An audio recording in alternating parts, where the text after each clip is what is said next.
Alors, nous, on fait chien-chat principalement. Après, on fait aussi des cochons d'Inde, des lapins.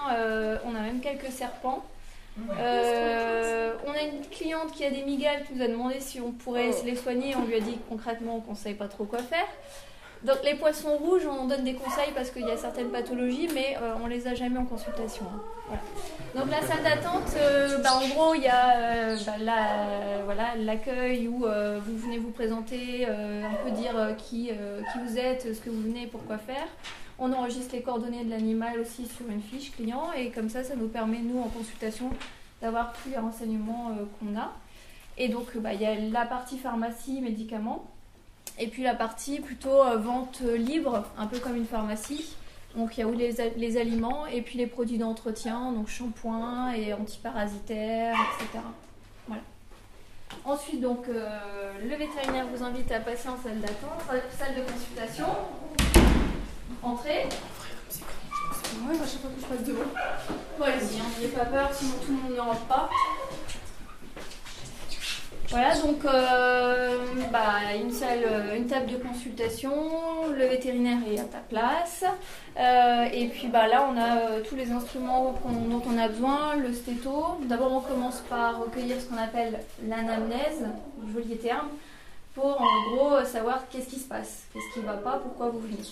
Donc ça, c'est ce qui nous permet, nous, de déjà cibler un peu dans quel sens aller, puisque on peut considérer que c'est comme un bébé qui ne parle pas et il ne va pas nous dire où est-ce qu'il a mal et ce qui ne va pas. Donc c'est le propriétaire qui va nous aiguiller. Donc après, une fois qu'on a l'anamnèse, on passe à l'examen général. Donc on va faire du bout de la truffe jusqu'à l'arrière de la queue. Il faut toujours rester systématique, sinon on peut passer à côté de plein de choses. Et après, une fois qu'on a repéré vraiment ce qui ne va pas, on va vers le problème. Et là, si on a besoin, on peut faire des examens complémentaires. Alors les examens complémentaires, je ne sais pas si vous savez un peu ce que c'est, ça peut être prise de sang, ça peut être radio, ça peut être échographie, et puis après dans d'autres structures un peu plus perfectionnées, il y a même le scanner. Ici, pas. Déjà on a radio, écho et prise de sang, et microscope pour regarder ce qu'il y a dans les oreilles, sur la peau, etc. C'est déjà très bien et ça correspond à une grosse partie des problèmes de tous les jours. Donc on va passer peut-être premier examen complémentaire en radio. Vas-y monsieur, vous pouvez rentrer. Donc normalement interdit aux mineurs quand c'est en voie de fonctionnement. Bonjour. Entrez. Vas-y, rentre. Oui, allez. Voilà. Bonjour. Donc c'était mon mari, vous avez vu. Mon charmant petit mari. Voilà, donc là c'est la radio, donc on rentre ici tous les paramètres qu'il faut rentrer, bon ça je peux l'allumer sans trop de problème. Donc ça c'est une radio qu'on utilise aussi en médecine humaine en fait, on l'a récupérée, donc on peut aussi faire des radios si vous voulez, mais on n'a pas le droit, mais on peut. Voilà, donc en gros on choisit ce qu'on veut radiographier, donc par exemple on va faire un thorax pour voir les poumons, donc voilà. Et puis après, on va mesurer la distance, l'épaisseur du chien. Donc, parce qu'un petit chaton de 3 cm de profondeur et un gros dog allemand, c'est pas exactement la même force de frappe de la radio. Donc on va modifier ça. Et puis là, on a un truc intelligent qui nous calcule grosso modo les paramètres qu'il faut prendre. Et après, on a la pédale ici. Voilà, qui est au pied, parce que les mains sont occupées à tenir l'animal. Et on la déclenche comme ça. Alors on a ça c'est un système de sécurité, comme ça on ne peut pas marcher dessus si on ne l'a pas fait exprès. C'est très réglementé, on doit faire des formations de radioprotection très très régulièrement. Donc ça c'est le côté un peu réverbatif, mais c'est obligatoire. Ça fait combien là ? Alors la première fois c'est 4 jours et après c'est à renouveler tous les 5 ans à peu près. Et c'est 2 jours. Donc ça demande que le vétérinaire doit se déplacer, doit s'absenter. C'est pas toujours possible, notamment en milieu rural où le vétérinaire est seul et il a beaucoup de mal à trouver un remplaçant pour 2 jours, quoi. Donc c'est un petit peu galère, mais bon, c'est comme ça. Et ça, c'est le deuxième appareil que je pense que vous connaissez, c'est l'échographie. Enfin, vous connaissez parce que voilà, on en entend souvent parler, parce que c'est très vulgarisé, surtout pour les femmes enceintes, on en fait beaucoup, mais c'est un peu le même principe. Alors la radio, ça va faire une photo de l'intérieur, donc en noir et blanc. On n'a pas là, tiens. Je vais essayer de vous en trouver une. Et par contre, l'échographie, ça va faire une coupe. Donc, faut imaginer... Quelqu'un a une feuille de papier à me prêter 2 minutes? Je te fais ça, j'ai une super feuille de papier. Alors, faut imaginer que l'appareil, il est comme ça ici, et il va faire une image sur tout le cône. Donc, quand on se met comme ça, bah, il va couper le corps à cet endroit-là. Donc, nous, on balaye comme ça. Et ben on va avoir une coupe qui va se déplacer comme ça. On peut balayer aussi comme ça, et comme ça il balaye de gauche à droite. Mais donc, comme vous avez dit, c'est comme les femmes enceintes, mais vous mettez pas du gel. Si, on met le gel. Mais donc vous devez couper les poils ou... Et voilà, on doit raser parce que contrairement en humaine, il y a beaucoup de poils. Pas tous d'ailleurs. Il y a des ventres pas très poilus et auquel cas on peut réussir à les écarter et mettre le gel. Mais on a des bien meilleures images sur peau tondue. D'accord. Pas toujours du goût des propriétaires de voir leur animal magnifique rasé sur une très large zone, mais bon, des fois quand ils sont malades, on n'a pas le choix. Voilà, c'est bon. Et puis derrière vous, vous avez la développeuse. Donc le film radio qui est dans la cassette. Une cassette, c'est ça. Voilà, la cassette, on la pose là en fait, et comme ça la photo elle est imprimée dessus. Le film radio, c'est comme le film de photo avant qu'il soit numérique. Si on l'ouvre, c'est développé et puis on voit plus rien. Donc il faut faire ça dans le noir. On a une petite lumière rouge ici qui nous permet de voir à peu près. On ouvre la plaquette avec le film radio et on glisse le film radio ici. Il sort ici de l'autre côté, complètement développé. Il n'y a pas encore de radio numérique? Si, à 50 000 €. Ah d'accord. Mais justement, tout ça, tous ces instruments, ces machines, vous les payez vous? Enfin, Oui, c'est un énorme investissement. Par rapport à effectivement un médecin généraliste ou un médecin spécialiste qui a très peu d'investissement finalement, nous on a quand même énormément d'investissement. Bah oui, avec tout ce que vous avez, ça doit... Ouais. Donc l'avantage c'est que par rapport à ça, on va chez le banquier, on va demander un prêt, on fait comme tout le monde, mais la profession vétérinaire est assez bien prise par les banquiers. A priori ils ont fait des sondages et il y aurait 90% de réussite chez les vétos, donc ils prêtent quand même, on va dire, assez facilement. Heureusement. Oui, et c'est encore plus facile quand on a un peu d'argent, mais bon, voilà. Donc il y a eu le coût du bâtiment, ça c'est une maison, on va dire, on construit une maison. Et puis après il y a eu le coût de l'équipement. Donc l'équipement, effectivement, ça c'est le plus gros poste. Après, ça dépend aussi de ce qu'on veut faire. On peut démarrer petit, hein. Moi j'ai des copains qui ont démarré en cabinet vétérinaire. Ici c'est une clinique, il y a une différence entre les deux quand même. Un cabinet, on a une consultation, on a peut-être un appareil d'analyse sanguine, peut-être une radio ou une écho, mais on n'a pas énormément de moyens d'imagerie, pas autant de moyens en fait. Donc après on peut commencer comme ça et puis s'agrandir au fur et à mesure. Donc, voilà. On continue? On va aller en face.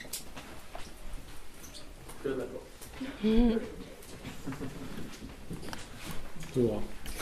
Voilà.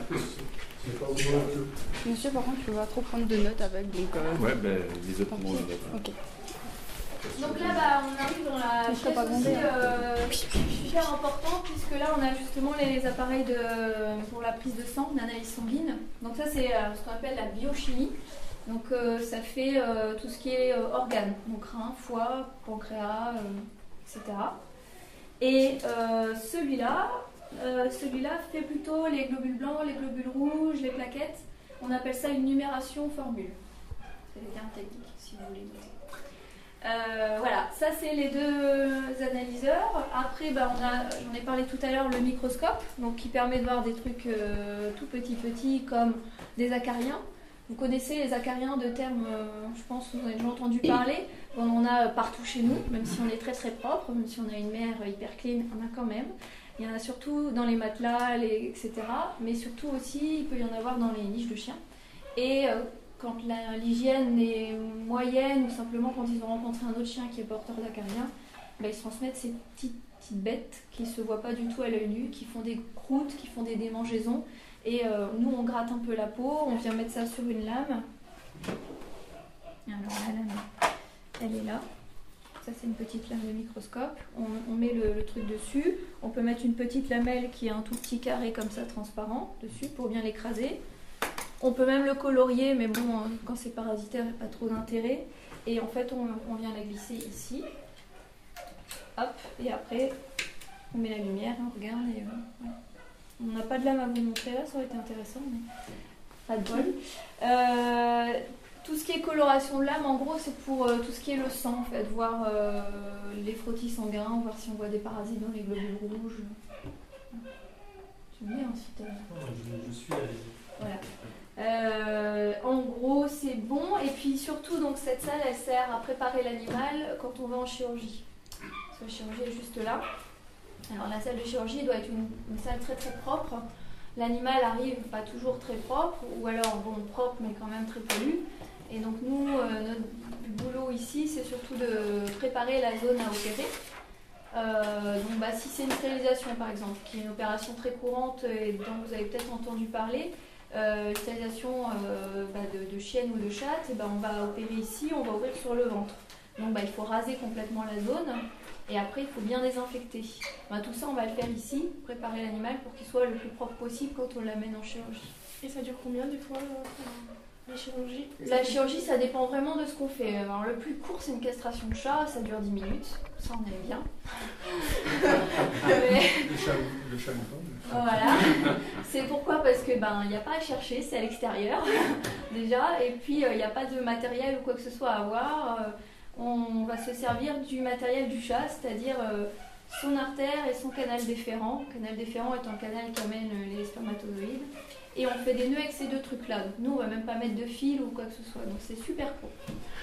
Voilà. Pour les détails, vous avez tout savoir. Les garçons, ils vont être comme ça en parlant. Non. Donc voilà, ça c'est la plus courte. Après, mon mari fait de l'osseuse. Donc l'osseuse, c'est les os, forcément. Quand ils sont cassés, il faut les réparer. Ça c'est très très long Donc il faut d'abord dégager l'accès, dégager l'os, après il faut essayer de ce qu'on appelle réduire, donc c'est-à-dire réaligner l'os, et après mettre le matériel pour le stabiliser, et ensuite refermer plan par plan tous les trucs. Sachant qu'avant la désinfection est super importante parce que dès qu'on touche l'os, si on a la moindre bactérie, ça peut être une catastrophe Donc là, on a énormément de préparation, on a un temps de chirurgie très long, et après on doit mettre un super gros, beau pansement pour que l'animal ne détruise pas tout notre travail. Donc ça, c'est très très long. C'est le fait de parler de castration, ça vient pas mieux. J'ai mis la pression. Je vais revenir encore pour vous. Et donc là, on a une magnifique baignoire. C'est pas pour nous, c'est pour les animaux aussi. Et donc en gros, c'est pour le détartrage principalement. C'est quoi le détartrage? On enlève le tartre. Ah d'accord. Donc on les endort, on ouvre la gueule avec un...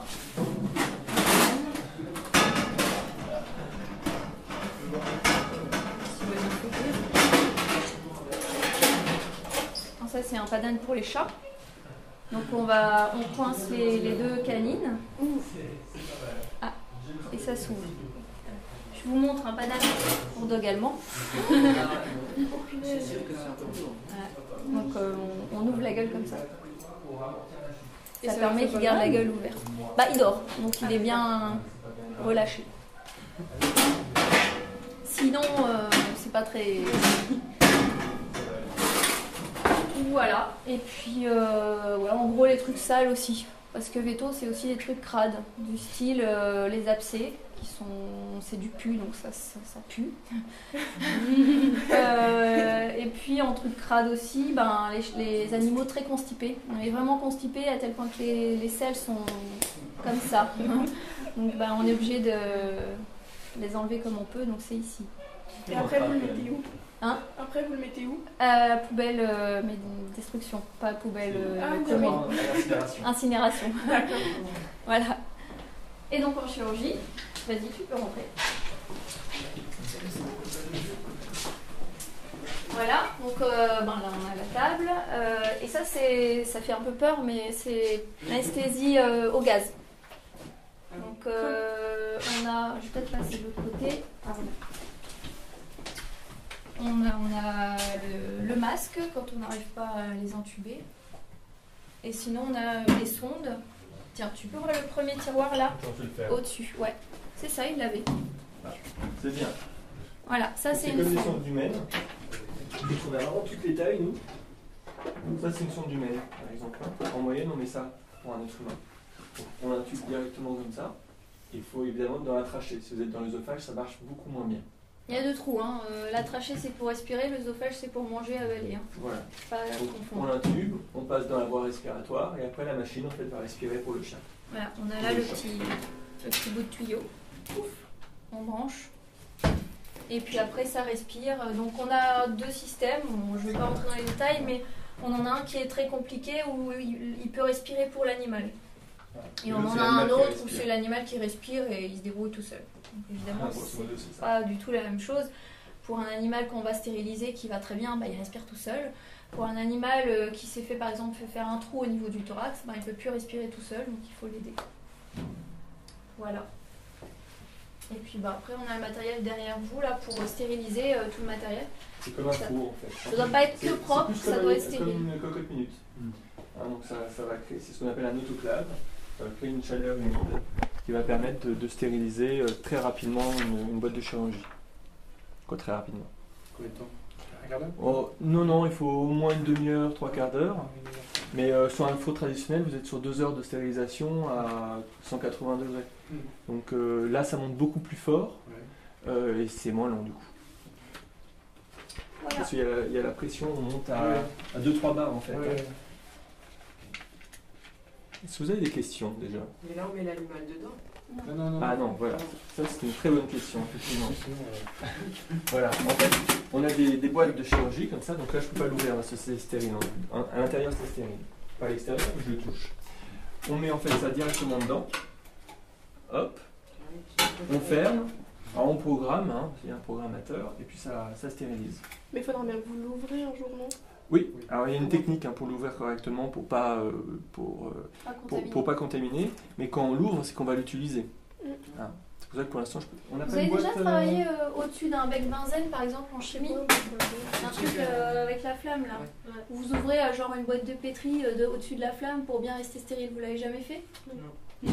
Qu'est-ce qu'ils font maintenant? C'est pas possible, ça. Vous êtes prof de quoi, vous? Technologie. Non, bon, ça va, c'est pas science. C'est pas science. Vous avez une boîte. Non, moi, je me souviens, mais je sais plus, c'était peut-être au lycée, effectivement, je sais plus. Où donc il y a une flamme et on ouvre une petite boîte au-dessus de la flamme. Pourquoi? Parce qu'au-dessus de la flamme, il n'y a pas de bactéries qui peuvent survivre.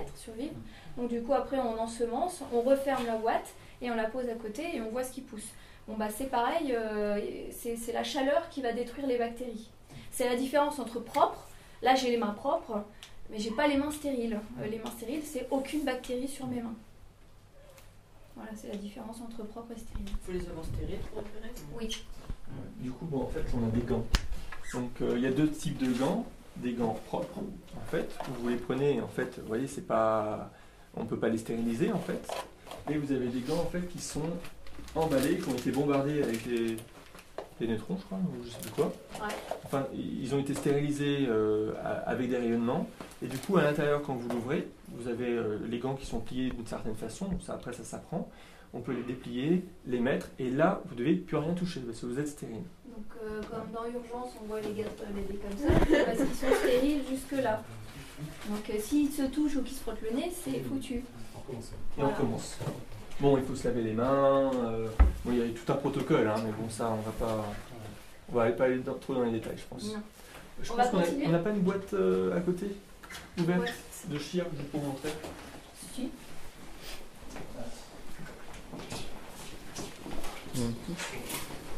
Admettons que ce soit stérile, ce qui n'est pas le cas. Donc j'ai un animal qui est déjà endormi, déjà préparé, rasé, désinfecté. On va l'ouvrir. Donc on ouvre comme ceci. Je touche pas l'intérieur, je le retourne. Le contenu, l'intérieur de ce couvercle est encore stérile. Éventuellement, je pourrais mettre des choses dedans. Par exemple, une lame de bistouri pour couper, ou alors des fils pour suturer, etc. Je peux encore mettre ça là-dedans. Tout ça, c'est stérile, donc je mets les gants, clac, clac. Je ne vous serre pas la main, je ne me gratte pas le nez. Là, je peux tout manipuler. Et donc, dedans, vous avez des pinces, vous avez ce qu'on appelle des passes à champ. Ça permet de maintenir le champ sur l'animal. Donc, on va utiliser notre imagination. Mais il y a Voilà. combien de paires de ciseaux différents? Alors, Ça, énorme. c'est ce que tu veux, En fait, il y a un C'est catalogue complet avec des instruments. Tu as vraiment tout ce que tu veux. Hein, des grandes pinces, des petites pinces, Et elles ont à chaque fois un nom différent. Donc quand tu les apprends au démarrage, c'est vrai que c'est un petit peu compliqué. Donc ça permet vraiment de positionner les choses. Après, chaque vétérinaire, chaque chirurgien va avoir ses habitudes en termes de pinces, etc. Nous, on fonctionne, je dirais, un peu avec du classique. Donc on a des pinces, ça c'est plus des pinces pour la peau. S'il y a des petites dents de souris, vous voyez, quand on pince, ça fait mal. Si on prend quelque chose de fragile avec, par exemple de l'intestin, on va le déchirer avec ça. Avec ça, on ne va pas le déchirer, parce qu'il n'y a pas de dents dedans. Vous voyez, ça fait pas mal. Donc après, on a des ciseaux, on a ce qu'on appelle un porte-aiguille, pour pouvoir mettre un porte-lame, pour mettre notre lame de bistouri. Donc on l'inclut dedans, hop, et après on peut couper. Pas comme ça. Donc voilà, bref. On va continuer peut-être la vie. Oui. Alors juste là, il y a des animaux hospitalisés, donc vous approchez pas des cages et puis ne parlez pas trop fort parce qu'ils sont en phase de réveil, donc faut pas trop les Il y en a un qui est un peu saigné au niveau de la bouche, c'est complètement normal, c'est parce qu'on lui a enlevé des dents. Donc si vous voulez pas avoir du sang, et s'il y a des gens fermez qui les se yeux, sentent mal, fermez il y a un les yeux. monsieur là-bas qui s'occupe des gens qui se sentent mal. Il y a une deuxième casquette. Oh, je veux pas. Voilà, donc ça c'est le chenil ou salle de réveil. Donc il y a des petites cages comme ça, alors on les prend en inox parce que c'est très facile à nettoyer. Mais après il y a des cages qui peuvent être carrément solides, faites avec du carrelage, dans la maison direct, voilà. Mais ça a tendance à prendre des odeurs. Voilà, donc lui, petit pépère, il a eu un problème de glandes anales. Les glandes anales, c'est des glandes de chaque côté de l'anus. Et elles se sont bouchées à plusieurs reprises et ça lui faisait vraiment super mal, pour pas dire un mal de chien. Donc on lui a retiré. Voilà. Donc il a un petit peu mal au derrière comme vous le voyez là. C'est lui qui aboie? C'est lui, en fait il est pressé de sortir parce qu'il est super bien réveillé. Mais donc il peut pas faire caca? Ah si, là tout normal. On Mais lui a il aura mis- mal, non? Non, parce qu'il est sous anti-inflammatoire et délipédement. Et donc là, on lui a mis un carcan parce qu'on ne peut pas leur expliquer ne touchez pas à vos filles. Voilà, donc lui il est très très bien réveillé. On ne croirait pas qu'il y a 2 heures il était en train de se faire opérer, mais normalement voilà, c'était le cas. Et lui donc, elle s'est fait détartrer et enlever des dents. Donc c'est pour ça qu'elle a un petit peu de sang au niveau de la mâchoire. Et donc c'était il y a une demi-heure, donc c'est pour ça qu'elle est encore un peu dans le coltard. Voilà. Et le petit chat qu'on voit au-dessus, il va être opéré cet après-midi. Il s'est cassé la patte arrière. C'est un bébé, un grand bébé. Je vous laisse la place, allez-y. Il a 4 ou 5 mois. Il a quel âge le chaton? 4 ou 5 mois. Vous voyez? Trop beau. Ouais, je trouve aussi. Oh yo. Merci. Voilà, donc ici, donc phase de réveil, c'est sûr, mais il y a aussi hospitalisation. Bon, là, il n'y en a pas, mais quand on a des animaux malades et qu'il faut mettre sous perfusion, donc on met la perfusion ici. Ouais, comme en humaine. J'en ai pas ici, je ne peux pas vous la montrer. Et puis la tubule qui va de la perfusion jusqu'à la patte de l'animal. Et on a une lampe infrarouge ici pour réchauffer les animaux qui sont vraiment débilités, qui sont tout froids. Voilà. Oui, tu vas y aller. Je crois que j'ai tout dit. Ouais. On va repasser en salle d'attente. On a une deuxième salle de l'autre côté qui est à peu près identique à ici, qui nous sert à isoler certains chats ou des animaux un petit peu contagieux, on va dire. Il y en a dedans? Pour l'instant, non, là il n'y a personne. La seule salle pour le moment qu'on n'utilise pas, c'est celle-là. En gros, ça va être une identique à celle-là. Mais pour le moment, on n'a pas tout le matériel pour parce qu'on n'utilise pas de vétérinaire en même temps en consultation. Voilà. Bah, je vous écoute. Les animaux, vous euthanasiez, vous les mettez où? Alors, le terme, le beau terme, c'est dans une chambre froide qu'on a derrière. Et après, en gros, ils sont incinérés. Et donc là, non, on n'a pas le droit. C'est une compagnie d'incinération extérieure à nous qu'on appelle régulièrement et qui nous emmène les animaux. Et après, deux options, soit les cendres sont réparties dans ce qu'ils appellent un jardin du souvenir, donc c'est une énorme pelouse qu'ils ont à côté de chez eux avec plein de fleurs autour. Ou soit les propriétaires peuvent récupérer les cendres dans une urne, comme en urne, quoi. Et après, ils font ce qu'ils veulent de l'urne. D'accord. Voilà. Cheminée ou jardin. Et évidemment, le prix varie. En fonction du poids surtout de l'animal. Ouais, et puis d'individuel ou collectif. C'est quoi le plus gros que vous avez eu 80 kilos. Ouais, j'ai eu quand même un... Bon, je l'ai pas... En euthanasie? Non, non. Non, en général, en chien. J'ai eu moi un chien, il devait avoir passé la centaine. Un dog allemand, mais qui était obèse, donc c'était assez impressionnant quand même. Ah ouais. Ouais, on est un petit peu embêté dans ces cas-là parce que le matériel, il a une limite de kilos. Et, je dirais même notre dos n'est pas adapté pour porter. Donc c'est un peu comme dans les hôpitaux quand ils ont des gros bonhommes, quoi, ils sont embêtés. Et le chevaux d'animal C'est la question. Non, mais animal, pas chien. Animal. Depuis qu'on bosse, moi j'ai fait un peu de vache, donc évidemment c'était une vache. Mais depuis qu'on est ici, c'était un grand chien, quoi.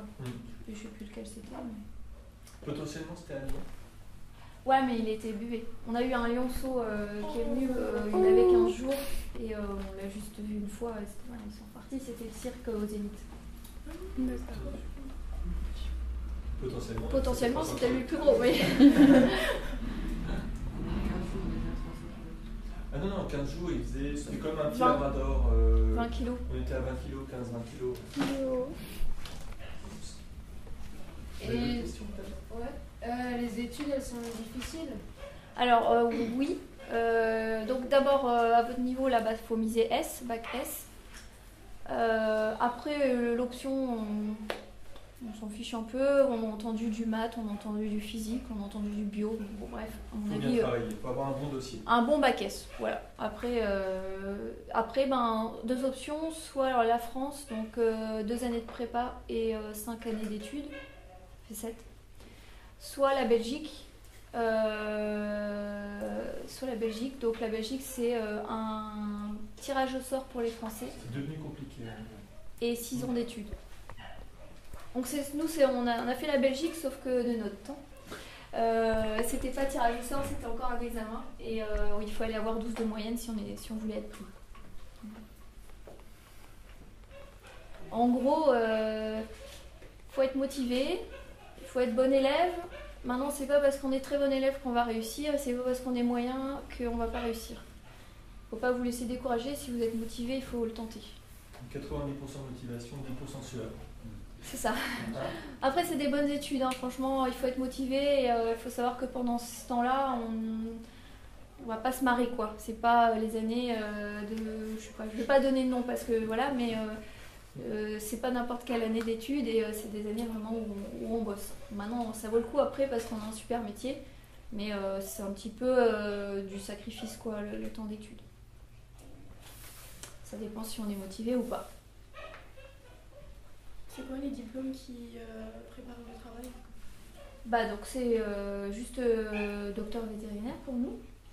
C'est tout en fait, hein, de sortie de terminale, on part directement ça. Et à la fin des 6 ou 7 ans, on a le diplôme de docteur. Sachant qu'en passant par la Belgique, on n'a pas de thèse. Ça c'est bien. Par contre en France, on a une thèse à faire, c'est un petit peu... Donc au bout de 6 ans, en fait, vous devez après faire une thèse qui dure plus ou moins longtemps en fonction de... Mais on peut bosser, hein, en même temps on peut faire la thèse. Ouais, enfin on est limité à 2 ans. Ouais. C'est quoi exactement? Faire une thèse, c'est un gros dossier, une grosse rédaction énorme, avec plein de pages, et le présenter devant un jury. Et c'est pas un petit peu quand même. Ouais. C'est moins drôle, oui, c'est moins drôle. Moi qui n'aimais pas le français, j'étais très contente d'apprendre que j'avais pas de thèse. On a eu des équivalents quand même, avec des recherches à faire. Voilà, oui, des voilà. De toute façon, faut pas... c'est pareil, le français, j'aimais pas le français ici, j'étais pas super forte, mais ça allait. Je crois qu'il est premier français. Oui. Faut pas être nul en français. De toute façon, il faut être nul nulle part parce que sinon ça va pas. Parce qu'on a aussi de l'anglais. Bon, il y aurait un peu de compta, donc faut pas être mauvaise non plus en calcul de base. De toute façon, pour une prépa, ce qu'il faut vous dire, c'est que quand vous arrivez en prépa, tout le monde est bon. Ce qui va faire la différence, c'est les matières où les autres sont un peu moins bons que vous en réalité. Donc ça va être le français, ça va être les langues, alors qu'en maths, en sciences, tout le monde est bon. C'est ça qui est difficile en fait. Hein, et après, vous passez votre concours et on espère que les autres se plantent, là où nous on réussit. Ça, c'est en France. Voilà, c'est le principe. En Belgique, c'était pas comme ça, puisque une fois qu'on était pris au tirage au sort. Après, il fallait avoir ses années tout simplement. Ouais. Là, c'est un peu différent. Ah, c'est au tirage au sort. Ouais, c'est parce Oui, qu'il y enfin, a oui. trop de Français en Belgique, c'est pour ça. Voilà, C'est c'est ça. ça. Mais moi, j'ai pas idée. Ouais. Bah, de notre temps, je vais encore redire, on était à peu près 80% français. Oui, quand même. c'est un Donc, problème. c'était logique En Belgique, aussi c'est qu'ils normal. fassent quelque chose pour fermer. Quoi. Une autre question. Quel était le cas le plus grave que vous ayez accueilli? Alors, en gros, ça va être plutôt des accidents C'est de la route. de la route, hein, des chiens écrasés, quoi. Ça, ils arrivent vraiment dans des états catastrophiques. On a déjà eu des comateux, on a déjà eu bien conscients mais bien abîmés. Je vais peut-être pas rentrer dans les détails, sinon il va encore se sentir mal. Donc, disons qu'on a un métier où c'est jamais la même chose. C'est Et, ça. Alors c'est un bien parce qu'on s'en met jamais. Ouais. Mais en même temps, c'est un petit peu stressant parce qu'on ne sait pas ce qui va nous arriver, surtout en garde. On doit faire des gardes. Sur les chirurgies comme ça d'urgence, bon, ben, on sait quand on commence, mais on ne sait pas forcément quand on finit. Parce on peut se démarrer avec une petite plaie. J'ai eu ça une fois, une petite plaie sur le côté. Et plus j'avançais pour essayer de trouver l'origine de la fin de la plaie, plus je suis arrivé directement dans les poumons. Et là, c'était très très compliqué. Mais donc ça veut dire qu'on peut vous appeler à 2h du matin et ça peut Oui. se terminer. Donc en gros, nous, tu veux un verre d'eau avec du sucre? Ouais, on est déjà peut-être. Vous le dites hein, si vous voulez du sucre. Bien. Non, puis là, l'hypoglycémie. C'est normal, c'est ce que je dis. Oui, donc qu'est-ce qu'on disait? On va changer de question, je pense. Ouais. Alors, allez-y, hein. Parce que... Grosso modo, il nous reste 5 bonnes minutes. Ils ont encore plein de questions. Hein. On doit partir, donc dépêchez-vous. Vraiment, n'hésitez pas. Hein. Elle ne mord pas. Hein. Moi aussi, par contre. Surtout quand il y a un hypoglycémie. Ouais. Moi, je tourne pas, je mords. Vas-y, lance-toi là. C'est mieux. Combien êtes-vous payé en moyenne ou... Alors, ça, je veux dire, ça dépend énormément de si tu es salarié ou de si tu es à ton compte. Parce que, oui, le vétérinaire peut être salarié contrairement au médecin. Donc, on a commencé comme ça tous les deux. Hein. C'est un bon moyen pour apprendre le métier, c'est d'avoir un patron pour lui demander des conseils. Mais du coup, on n'est vraiment pas bien payé du tout, quoi. Un vétérinaire débutant à temps plein, je pense, ouais, 1500 à tout casser, ouais. C'est pas énorme pour l'année d'études. Par contre, on augmente, bon, en salarié on n'augmente pas des masses, mais le but quand même de vétérinaire c'est quand même plutôt d'être libéral. Et donc là, à son propre compte, il y a des vétos qui gagnent très très bien. Ça dépend aussi dans quelle région on est. C'est vrai que, je sais pas moi, les grosses structures avec plein de vétos, ils peuvent, je sais rien, se faire 8 000 ou 10 000 euros par mois. Oui, donc là, ça n'a rien à voir avec les 1500 de base. Oui. On fait pas ça chez nous. Hein. Nous Ici, non plus. Hein. C'est pas tout à fait ça pour l'instant. On est aussi en démarrage d'activité. D'autres questions, on enchaîne? Allez, chacun son tour maintenant. Vous faites chacun votre tour. Comme ça sera Non, on plus les a simple. presque toutes faites aussi. Vous avez presque tout fait? Ouais. Oui, Sûr. on a presque, ouais. Presque. Alors, qu'est-ce qu'on n'a pas fait? Moi j'ai tout là pour le moment. Pardon? Ah bah ça c'est une question que vous posez à Aurélie. Pourquoi? C'était quoi la Moi je suis question? arrivé veto par hasard. Toi, Bah alors moi c'était depuis la 6e, je savais que je voulais faire ça. Donc, toi, c'était ton rêve, Aurélie. moi, c'était un peu Est-ce que un t'es rêve. déçue? J'ai été un peu désarçonnée par deux aspects. Le premier c'était les gardes. J'adore dormir, ça me gonfle les gardes. Et ça on n'y pense pas. Et le deuxième aspect c'est le manque de moyens financiers des propriétaires, qui est parfois agaçant quand on aimerait faire quelque chose pour l'animal et on sait qu'on peut faire. Et les propriétaires n'en ont pas de sous ou ne veulent pas dépenser la somme. On les sous mais ne veulent pas. Et là, c'est moi ça m'énerve. C'est les seuls aspects moi qui me gênent.